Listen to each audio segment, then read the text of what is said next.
మైసూరు రాజు కుటుంబంలో పెళ్లి బాజాలు మోగబోతున్నాయి. యువరాజు యదువీర్ కృష్ణదత్త చామరాజ పెళ్లి ఏర్పాట్లు ముమ్మరంగా జరుగుతున్నాయి.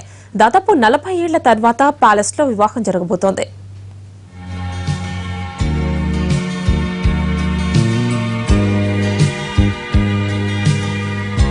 మైసూరు మహారాజా వంశానికి వారసుడు యదువీర్ కృష్ణదత్త చామరాజ వడయారు వివాహం ఈ నెల 27న త్రిషిగా కుమారితో జరగబోతోంది. ఓవైపు ఏర్పాట్లు ఘనంగా జరుగుతుండగా మరోవైపు ఆహ్వాన పత్రికల పంపిణీ మొదలైంది. వివిధ కేటగిరీల్లో పంచడం కోసం 5 రకాల కార్డులను తయారు చేయించారు.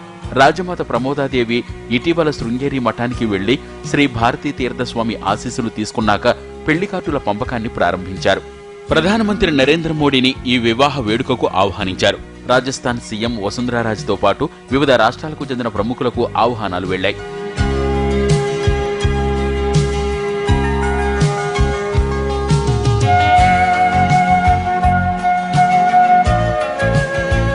ఇరవై 27న పెళ్లి ఉండగా 25 నుంచే వేడుకలు ప్రారంభమవుతాయి. 500 ఏళ్ల నుంచి వస్తున్న సాంప్రదాయం ప్రకారం వివాహం జరుగుతుందని ప్రకటించింది రాజకుటుంబం. 28న ప్యాలెస్ లోనే రిసెప్షన్ ఉంటుంది.